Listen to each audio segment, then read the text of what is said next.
And great. Okay. So tonight's class actually, usually I prepare way more material than we can get to.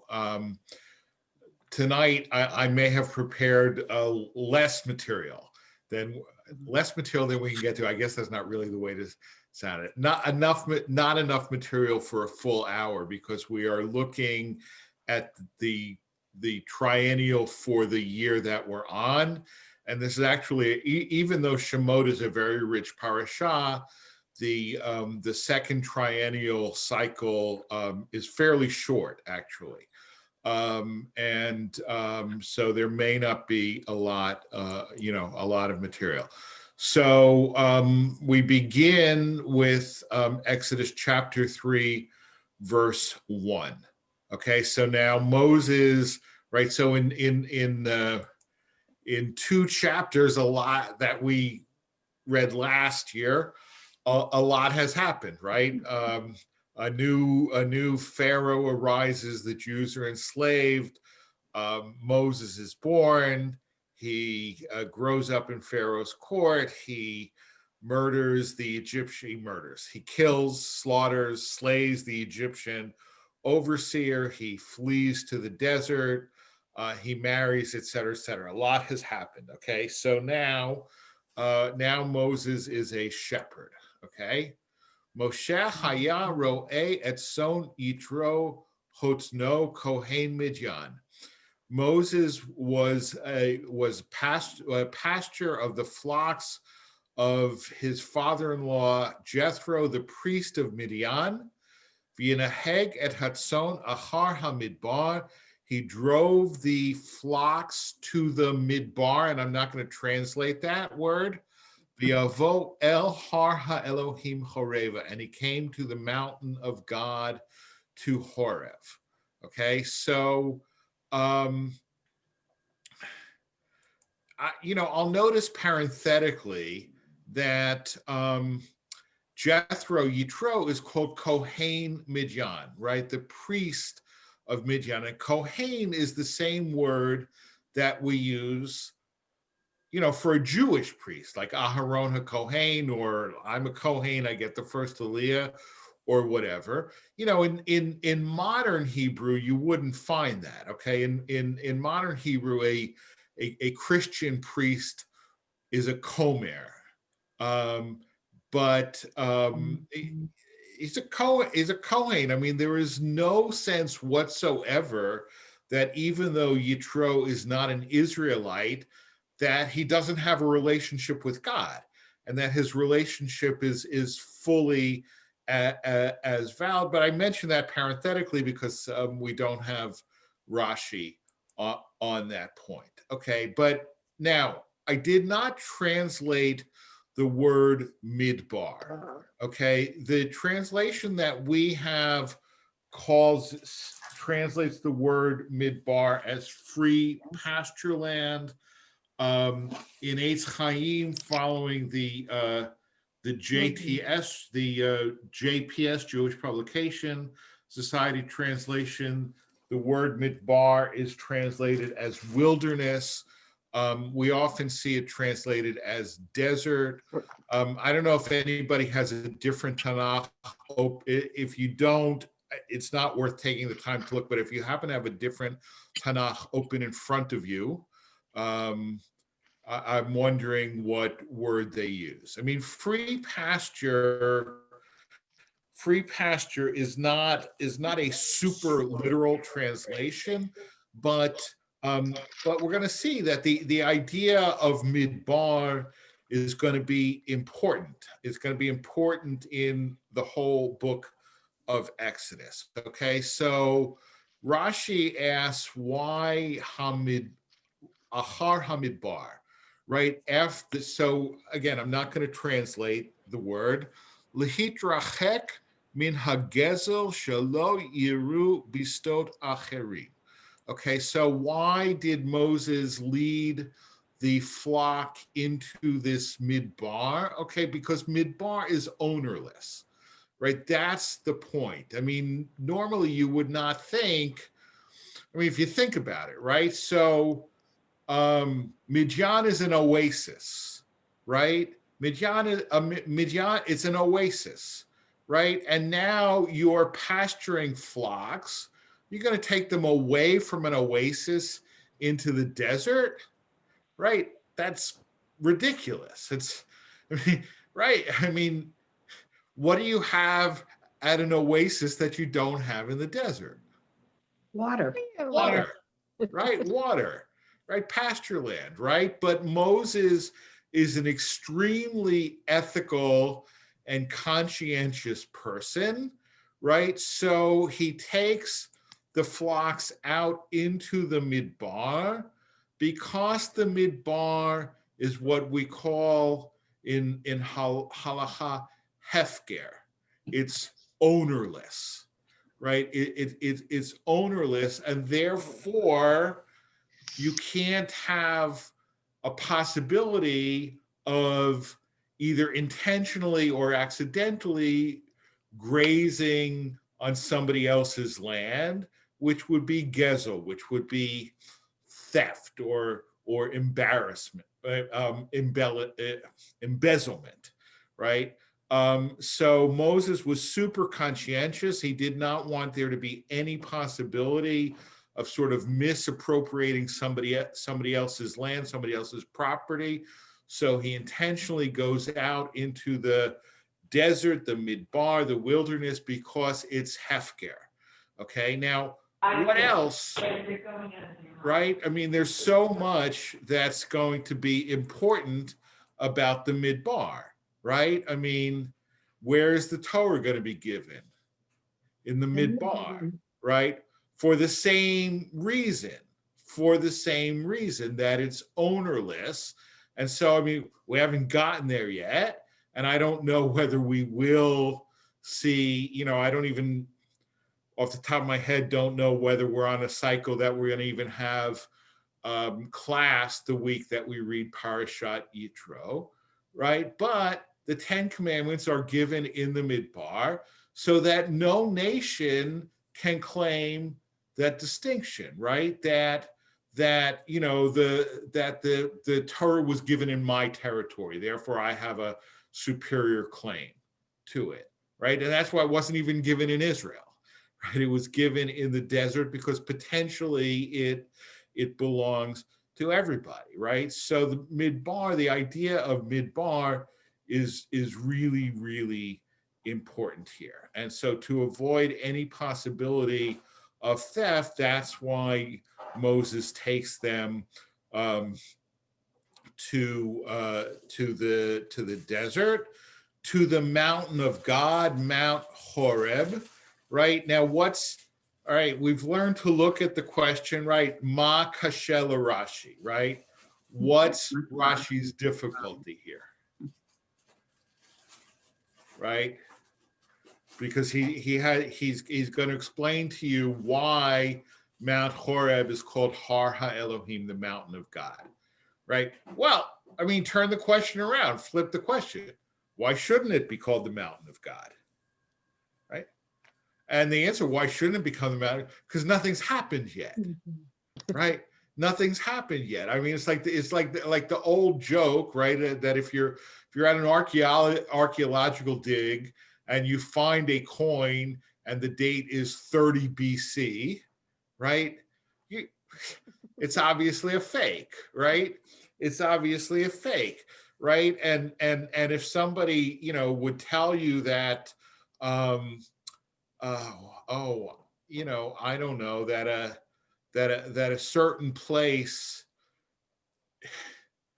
you know, it has a certain name in view of a historical event that hasn't yet happened, right? Like, I mean, in New Jersey, right, there's a place called Washington Crossing State Park, right? Because that's where Washington crossed. I can assure you that spot was not called Washington Crossing 20 years before Washington crossed it, right? It only became Washington crossing when Washington crossed it, right? So how is this called the mountain of God when nothing's happened yet, right? Well, because the Torah knows, right? The Torah knows, so it's marking it off for you. It's not like it was called the mountain of God at the time. This is in view of the events of the future. Okay, now, so an angel of the Lord appeared to him in a flame of fire from within the thorn bush, and behold, the thorn bush was burning with fire, but the thorn bush was not being consumed. Vahasne einenu uchal. Right now, the bush was not consumed, right? This is the motto of JTS, of the Jewish Theological Seminary, and of the conservative movement. The bush was not consumed, right? And I'm not sure, I honestly don't know whether this was adopted after the Holocaust or whatever, right? But the idea that, it's on fire, but it has not been consumed. And maybe we can say the same about our country. Our country was on fire this week, but it hasn't been consumed, right? And Baruch Hashem. But anyway, so why the thorn bush? Why the thorn bush, right? That's what Rashi's going to ask. Velo ilan acher, not any other tree, mishum imo anochi v'tzara. Because in Psalm 91:15, it says, I am with him in distress. Okay, now, somebody want to unpack that for me or question that for me? Is that supposed to be God saying about Moses that I am with him when he is in distress? He's saying it about the people of Israel. The whole, okay. All right, okay. Moses for sure, but not just Moses. Okay. Right. And so I guess the fact that it's a thorn bush and not, a prettier, nicer looking bush would mean that God is there all the time. Because if God is there in time, with the thorn bush in times of distress, I would assume the next step would be that he would be there when it's more pleasant. Right. I mean, the thorn bush, it's not a pleasant, right? If somebody says to you, I have a thorny problem, right? It's not something that's easily solved. It's not something minor, right? But the whole, this whole idea that God is with us in our distress, okay? And the rabbinic tradition really emphasizes that, right? That God is with us, not only when things are going well, but when things are not going well. But it's more than that. Just God is with us. It's more the compassion of God, I would say, in sort of the literal etymological sense of the word. Compassion literally means I feel with you, right? Or we might call that empathy, right? That when Israel suffers, God suffers, right? And to the extent that when Israel is in exile, God is also in exile, right? That and if you look at this, from the perspective of a philosopher or an academic theologian, how can that be, right? God is transcendent, right? To say that God suffers along with us, right? I mean, Maimonides would smack you in the head, right? Because how can you say God suffers, right? But the idea that when Israel suffers, God suffers along with us is basic rabbinic theology, right? And you know, not to wander too far afield, but I mean, early Christian theology takes that one step further, right? In a way that we would view as heretical, right? But the whole idea of Jesus, right? The whole idea of the incarnation, right? Of God taking human flesh. And I almost said human form, but it's not just human form, right? Because I mean, a lot of Christians don't really understand Christian teaching, right? They think, well, Jesus, he sort of looked like a human being, but da da da da da, or well, he wasn't really God. He was just a very godly person, right? But Orthodox Christian teaching is that God took on a human body, right? Now, why would, and again, obviously this is heretical to us, but it grew in a Jewish milieu because it pushed this idea just one step further, one step too far, perhaps from our perspective, right? But why would God become a human being? So he could suffer. So, well, so he could suffer, but why? To take human form would make him more believable, more tangible, more. No, but if you could suffer like a human being, then you can feel what I'm feeling. Right, right. I mean, it's you know, it's one of the things that you have to like, that you really learn when you're doing counseling, right, is to be really careful and not to say, you know, somebody's suffering and I say, I know how you feel. Mm. I mean, that can really piss somebody off, Mm-hmm. frankly, because no, Rabbi, you don't know how I feel. That's right. Right? You don't know how I feel. You haven't gone through what I'm going through.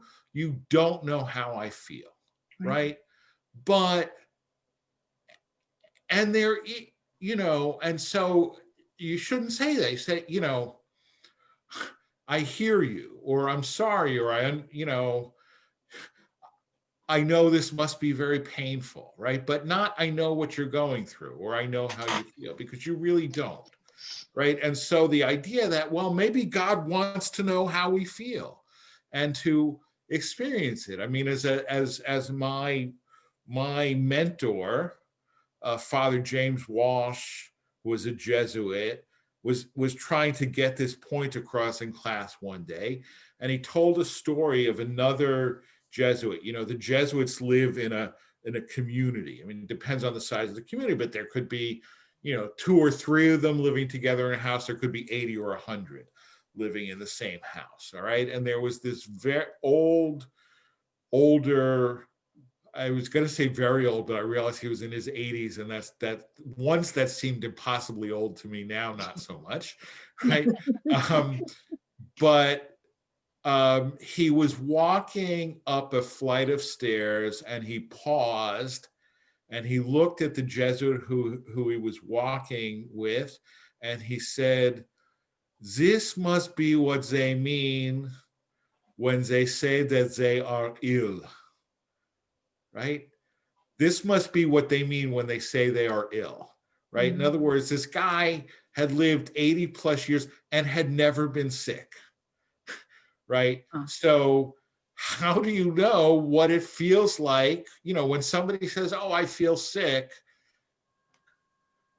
You know, intellectually you may understand that, right? But if you're 80 years old and never been sick, you can't really feel that in your kishkas, right?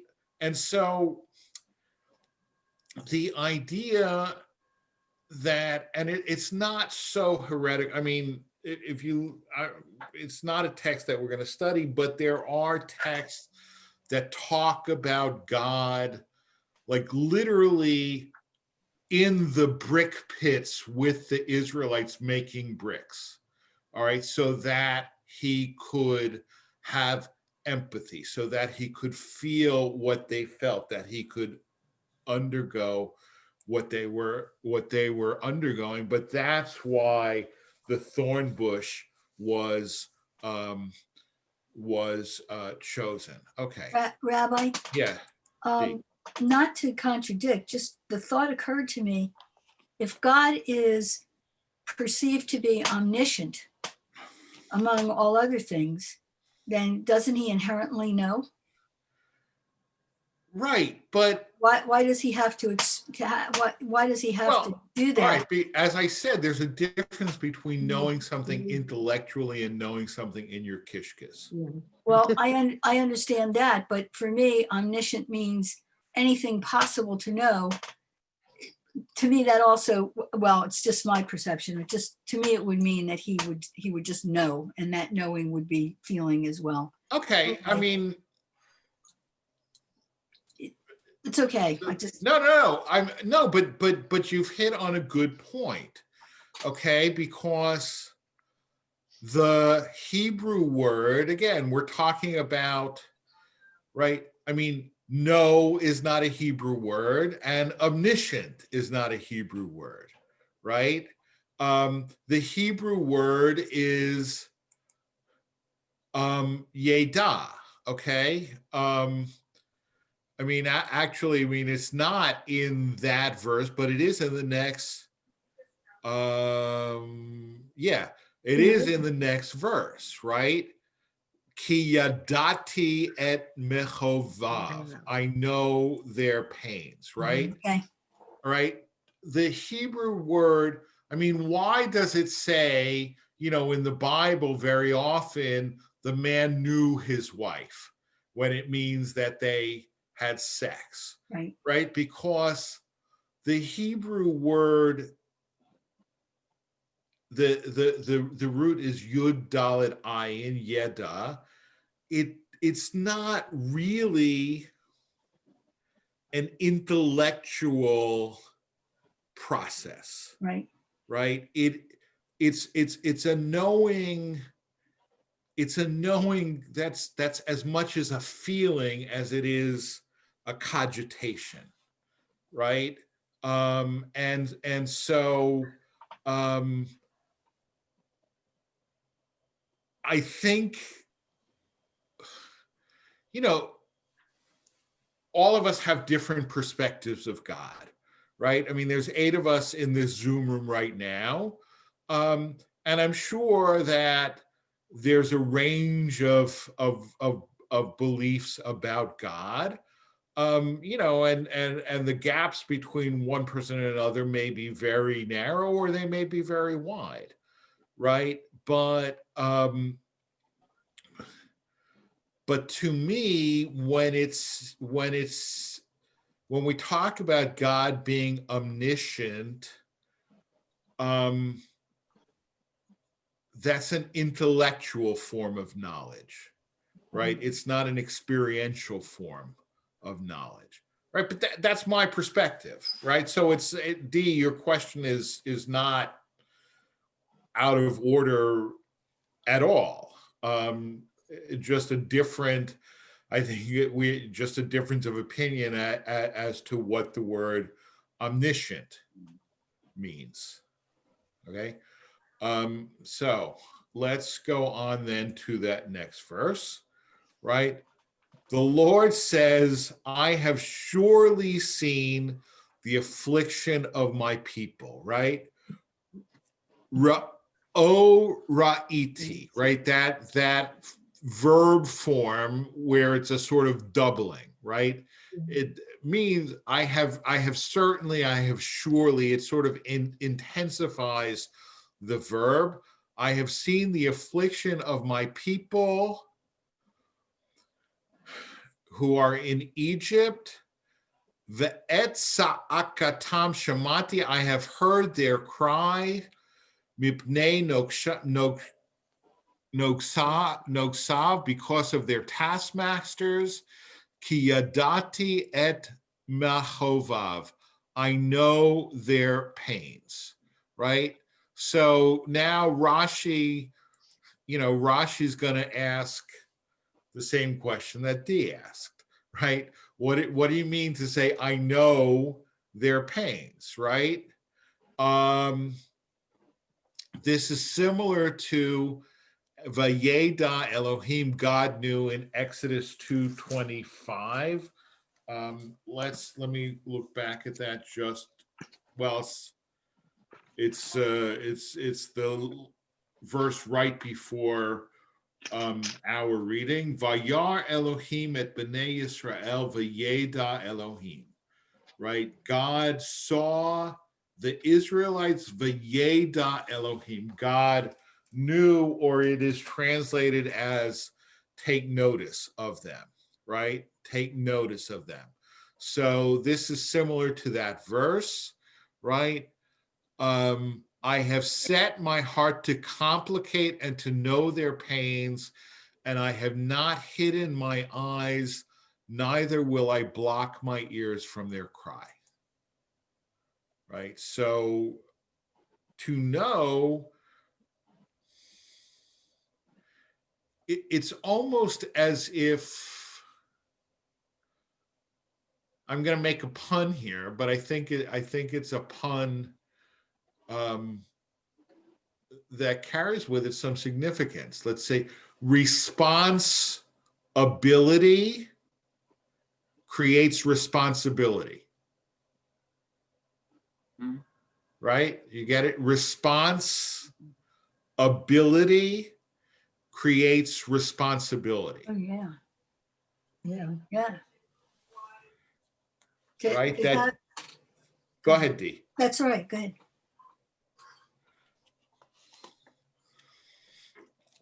Right? That if you have the ability to respond, then you have it You have a creates some, responsibility to do something. right? You have a responsibility to do something. Oh, So that, it's well, that goes with where it says, now it's hard for me to read, but Sure. something about I have not hidden my eyes. I think one of the passages said, nor do I turn my, where is that? Right. I have not hidden I've my not hidden eyes, my eyes, nor neither will I block my my ears. ears from the cry. That's the Right. responsibility part. Right. So it's in The Little Prince, when the little prince tames the fox, and when he's leaving, he tames the fox and he thinks it's nothing, and then when he tames the fox, he realizes that he now has a love for the fox that he didn't have. Right. He feels for the fox that he didn't have that before. Is that it? Well, I would say, I'm not sure this is where you want to go. No, go ahead. I would say if you love someone, and I'll use one to apply to an animal, there's a responsibility in having that feeling. It's much easier to walk away from an animal or a person if there's no connection. But when you love, that carries with it a responsibility, like trust and loyalty and all the rest of it. I'm not attributing that part to the fox, but Yeah, and that's what it was. That's what it is in The Little Prince. right. But when he tames him, all of a sudden he has a responsibility and a Right. caring for him. Is that Right. it? Very good. But I still say that, well, no, never mind. I'm not No, going. go ahead. No, it's okay. All right. All right. So, verse 10. So now come and I will send you to Pharaoh and take my people, the children of Israel, out of Egypt. Va'ata lecha v'shlachecha el paro v'hotzei et ami b'nei Yisrael miMitzrayim. So now come and I will send you. Okay. And if you ask, of what help will this be, and take my people out, your words will help, and you will take them out of there, right?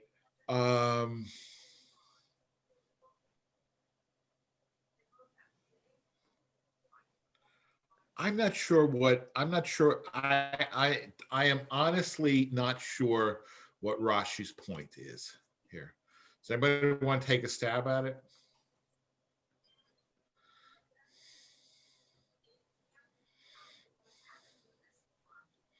Right. Because it's almost in view of the next verse, but we haven't Right, read the next verse right, yet, right. right? Because Well, that's kind of like a little bit of omniscience right there. He must be expecting Moses's reply. right. But if he's it's interesting. I mean, something I read a number of years ago, that most of us do not really know how to listen.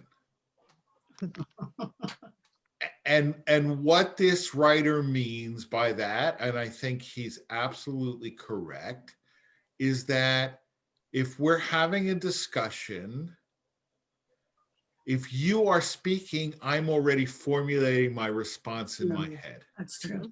right? Which is not really listening, right?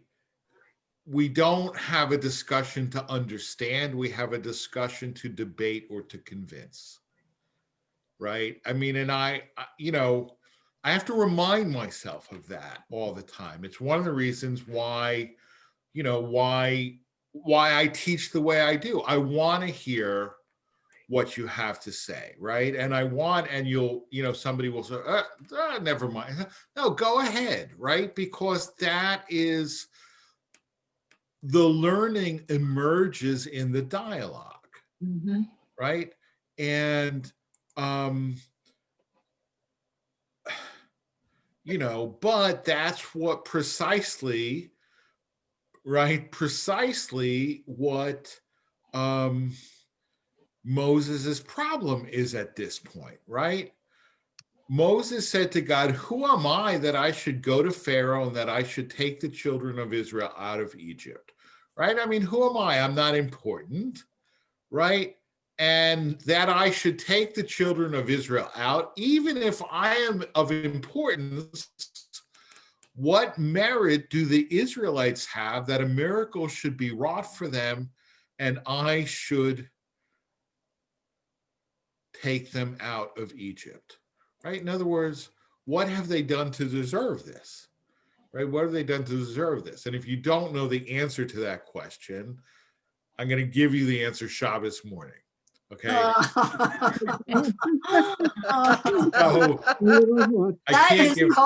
that is called the hook. Right. No, but that's what I'm talking about. Beautiful. On Shabbos. But So nothing important is allowed to happen between now and then. Oh, say that on many fronts, Yeah, please. good luck. At this point, I'm going to say, with God, or God using Moses as a spokesperson,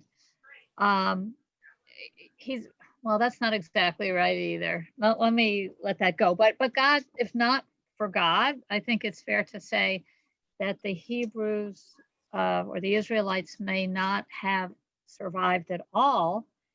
And so if you take that perspective, then whether they deserved it or not, or did something special or not, or whatever, nonetheless, God saw it fit to be there for them, if you will. Right. And so, this would just be a continuation of that, or being the chosen people, I guess. Right. I mean, it's an interesting question because, to a certain extent, I mean, I've often said to people, and, you have to be careful because you have to know who you're talking to. Deserve has nothing to do with it. Right? I mean, either for good or for bad, right? When something terrible happens, what did I do to deserve this? Deserve has nothing to do with it. But isn't right? this Right? And but similarly, right? Whatever good things we have, right? I mean, and I know, some of us have a lot of sorrows. We all have a roof over our heads, right? We all have what to eat. What did we do to deserve that? Nothing, right? Deserve has nothing to do with it. Deserve has nothing to do with anything, really. Rabbi, is there a parallel? I don't want to be misunderstood in asking this, because I know you will always reference back to, was it Kushner whose book was Why Do Bad Not Things? why, when. When, yeah, okay. When But bad things happen to yeah, good but for my purposes, I'm going to say why, because here's the connection. Isn't there a similar connection when you talk about what do they do to deserve, is talking now in the context of the Israelites, same kind of issue with the Holocaust, right? Well, Same of course, yeah, of course, of course. but there was no Moses. Right, but you know, if you think about, you know, why do they deserve to go free?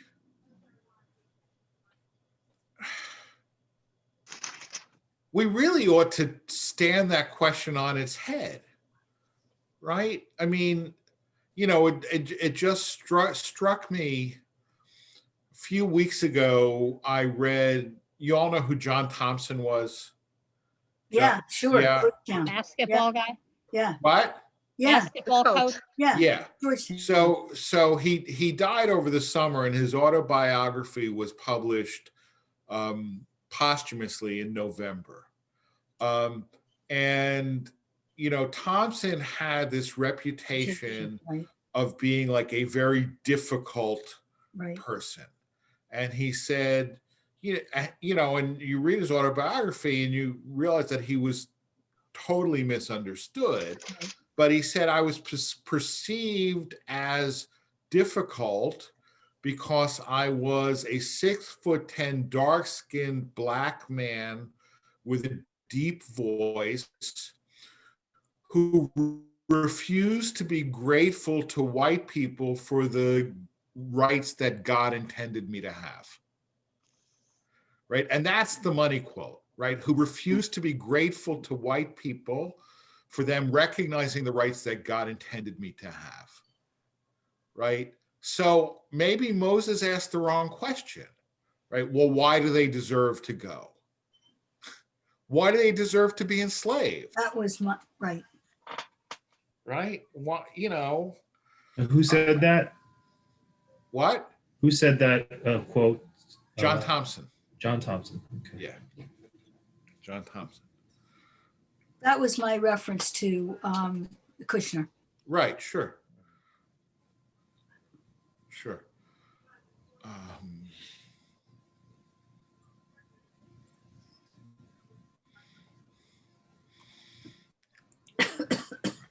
So, all right, so it's not in this week's, this year's parsha. It's actually it's in this parsha, but not in this year's reading. I mean, this is all on the background of Moses saying to God, you know, I don't want to go because they're not going to believe me. Right. Right. I don't want to go because they're not going to believe Right. me. Right. And Rashi does a lot with that. Okay. And for Rashi, at least here, and Rashi's not necessarily interested in being consistent. Right. But if you ask, why did Moses not enter the promised land? That's the reason. Right? God tells Moses in Rashi, not in the biblical text, that he is choshed baksherim. Okay, that he is suspicious of people. He suspects people who actually are kasher, who are kosher. Right? I mean, who are you to say they won't believe me? Right? You're slandering my people. Right? You're slandering my people to say that they won't believe you, that they won't have enough faith, right? and here, there's reminded of a quote by Rabbi Jonathan Sachs, who talks about the difference between optimism and hope, right? Which we tend to think as the same thing or very similar, right? Which says optimism can be sort of naive and Pollyannish, right? But hope is that there's always the possibility, right? There's always the possibility, right? Whether the possibility either because of God's omnipotence or because of human creativity and ingenuity, right? But there should always be hope, even when there's not optimism, right? And so for Moses to say that, they're not going to believe me, is slander towards the people of Israel. All right. Next verse. Go and assemble the elders of Israel and say to them, the Lord God of your forefathers has appeared to me, the God of Abraham, Isaac, and Jacob, saying, I have surely remembered you and what is being done to you in Egypt.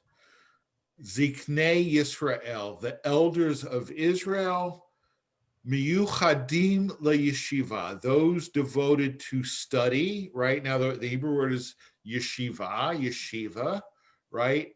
When God says assemble the elders of Israel, he means the ones who spend their time sitting and learning, right? And that's what yeshiva, right?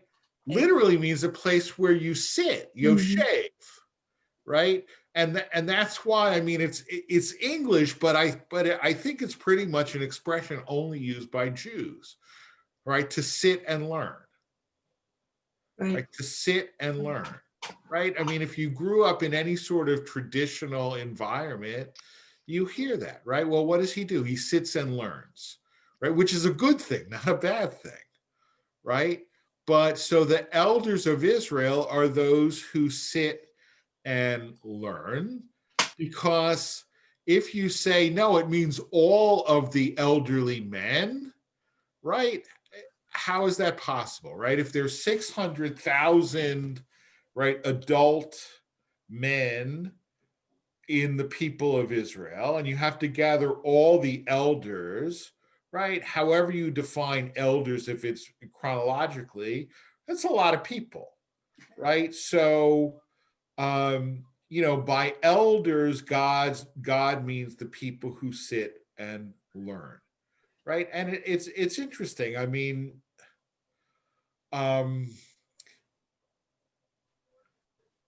Christians use this term now more than we do, right? To talk about elders, right? The elders of the church, right? Right. Like if you've ever had Mormon missionaries come to your door, right? Pay attention, right? There you have these 18, 19, 20-year-old boys, and they always wear name tags, Right. and it says elder, Yeah. whatever, right? I remember the last time some Mormon missionaries came to my door, and I like to talk to them, right? They're lovely people, right? And we often have good discussions. I make it clear, that I'm the rabbi. I'm not interested in becoming a Mormon. If I'm feeling a little bit more ornery, I say there are two reasons I could never become a Mormon: coffee and whiskey. But the last time I was actually on my way out to Minion, so I didn't have time to really stop and chat, right? But there's these two guys, and they have their name tags, right? Elders, and it's just hilarious, right? This 18-year-old boy is an elder, right? But he's an elder because he's a lead. It's a biblical usage, really. Now, what was funny is that his last name was Berry. So his name tag said Elderberry. elderberry. And I Sambuco. immediately thought, I mean, some of you will get this reference and some of you don't, but that scene where the French knights are taunting the English in Monty Python and the Holy Grail, right? And then it's your mother was a hamster and your father smelt of elderberries. The guy's name was Elderberry. I don't know. Right. Okay. So Lord said to him, what is this in your hand? And he said, a staff. Okay. Now here this 4:2, you have to look at the Hebrew to understand what's going. All right. So you see it, right? Mazeh, right? But then in smaller letters, it says Kativ Mem Zion Hey, right? Everybody see that? Yeah. All right. So now those of you who, so Marcia and Gail and Barnaby for sure know about a Kri and a Kativ, right? Where the text says one thing, but when you're laning it, you read it differently, right? So the Kri is mazeh as two words. What is this, right? But the if you look in a Torah scroll, it doesn't say mazeh mem hey new word zion hey. It says mazeh mem zion hey as one word. Okay, so the question is, why is this an unusual spelling, right? It's usually spelled as mazeh in two words, right? From this in your hand, you are liable to be stricken because you have suspected innocent people, right? Hoshed baksherin, right? It's a reference back to Moses saying that they're not going to believe me, right? But it's a little complicated, right? But when this type of spelling is known as like lakui, defective, okay? But lilakot also means to be stricken. It's hard to explain it if you don't know enough Hebrew, right? But it's chaser, it's lacking. So by lacking that hey, right, by being written in a defective form rather than a full form, it shows that you're going to suffer a defect in the future, right? Because you have suspected innocent people. But its simple meaning is that God is speaking to Moses as a person who says to his friend, do you admit that this before you is a stone? He answers him, yes, well, I will make it into a tree. So it's more like an informal way of speaking. Like instead of saying mazeh, right? And I mean, like an Israeli would get that difference immediately. Okay. Ask when it's one word, mazet together, what is the actual translation? I mean, what word or words does it mean? Well, it's not a real word. So I mean, the only possible way to understand it is mazeh, right? It's not like it's a different word. I mean, sometimes it is a different word, right? Sometimes you can get, and certainly Rashi or other commentators will do that. They'll say, they'll change the vowels. They'll change the vowel markers and give you a different word. But I'm not aware of any word that would be spelled mem zion hey. okay. Izeh, but that's two words. Right. It's still Right. So I think it's just, how do the Korean Kativ get there? That's a whole other issue, Okay. right? But Rashi's gonna read like significance into it. Okay. All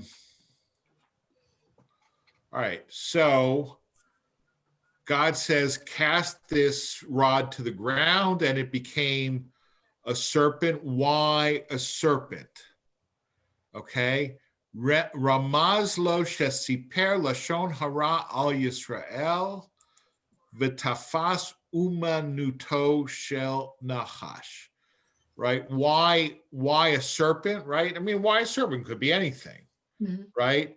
But to let Moses know that he had spoken ill of Israel by saying they will not believe me, lashon hara. And so he had adopted the art of the serpent, right?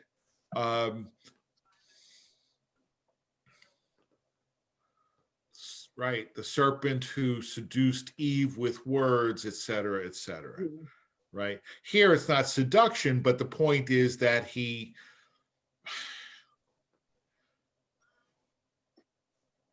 and something is always relevant, right? I mean, the Jewish tradition emphasizes over and over and over and over the power of words. Isn't that what we're saying right now? No, exactly, right? And he said, well, I just spoke, right? How can I be held responsible? I just spoke. Right. Right? Well, the power of words, right? And especially of people in positions of leadership. Yep. Right? But the power of words, right? I mean, in the morning service, right? Baruch she'amar v'haya ha'olam, right? Blessed is the one who spoke and the world came into being, right? I mean, the world was created with words, and the world can be destroyed with words, right? And so God is saying to Moses, be very careful with your words, right? And because you spoke evil of the people, Israel, you're going to pay the price. I'm not removing you from leadership, far from it, but you are going to pay a price. And isn't that really very ironic, since in the beginning, when I'll use the word arguing loosely with God, that he's not a good speaker and he's not deserving and blah blah blah blah blah. Isn't it ironic that he gets a spokesperson in the form of Aaron, and yet now in this passage he's being cautioned to watch his words? Well, it's not being cautioned. This is these are words that he already spoke. No, I know that's after the fact, but Right. Even along the timeline, isn't that a little bit ironic, considering he started with thinking that his words wouldn't make any difference at all, and then look where he winds up. Right. No, I see what you mean. I see what you mean. I guess, maybe God is not always fair. I'm not suggesting that. or maybe, to whom much is given, from them much is expected. Much is expected. Well, the other thing, I mean, this doesn't agree with Rashi, but if you think about it, the serpent is one of the signs of Egypt also, Yep. right? Oh, yeah. Yep. I mean, that's one of their big deals. So right. why not? No, and that brings us right to the next right to the next Passage, right? And again, it's 8:57, and I guess I was wrong when I said, But we thought we'd help you out a little. right? Um, but there is this whole idea that of measure for measure, right? That why the Nile turns into blood, right? Because the Nile is the source of life for the Egyptians, right? But who were the first ones to turn it into a place of death? The Egyptians. They wanted the firstborn thrown into Right. Right. Exactly. So These the are all the Egyptians, plagues. Yeah. right. So the Egyptians took their life source and turned it into a death camp. Right. Right. And so now Moses is going to do to them what they did to us. There's an element of measure for measure, right? And right. And so the fact that the snake was a deity in Egypt, right?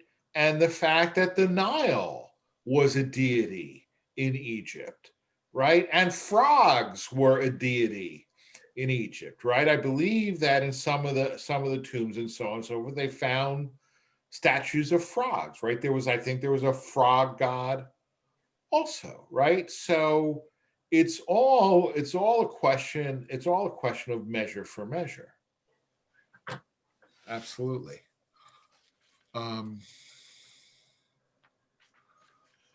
All right, so the last passage that we're going to look at, right? So Moses took his wife and his sons, mounted them upon the donkey, returned to the land of Egypt, and Moses took the staff of God in his hand, mounted them upon a donkey, the designated donkey, right?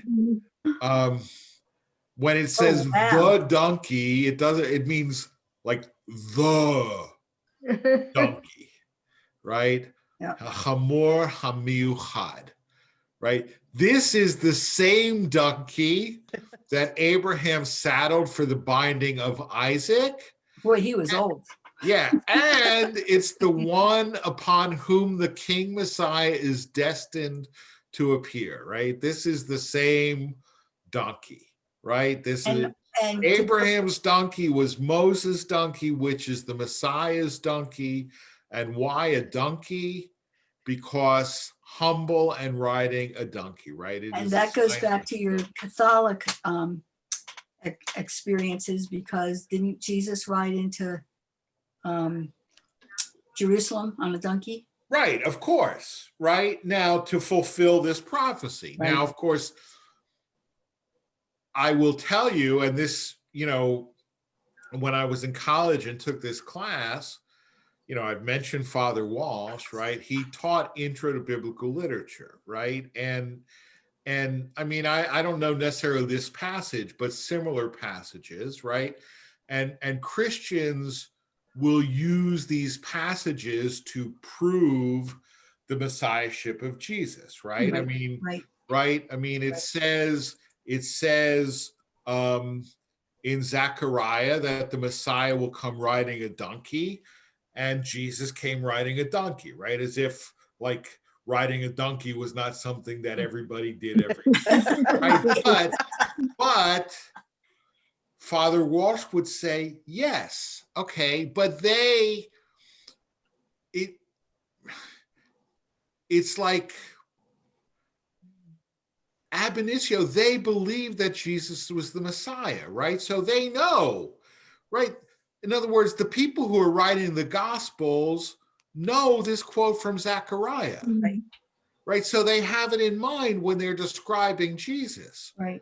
It doesn't mean that Jesus really actually rode into Jerusalem on a donkey, right? He's described as riding into Jerusalem as a donkey because these people are Jews. They know the Messiah is supposed to come riding on a donkey, and they believe Jesus to be the Messiah, right? It's a circular it's a circular argument. Right. Right. And to hear a Catholic priest say that blew the minds of many of my classmates, right, who had been, in Catholic school from kindergarten through college, right? But the people, I mean, the authors of the Gospels knew these stories, which is not to say they were being cynical, right? They sincerely believe in the messiahship of Jesus, and therefore they would believe he fulfilled the prophecies and wrote the Gospels in that way. It doesn't mean that the historical Jesus actually ever did any of these things. All right. But yeah, that's one hell of a donkey. All right. Any questions, comments? All right. If not, Lila Tov, see you all tomorrow. But, Yachiko, good night, everybody. Thank you. Good night.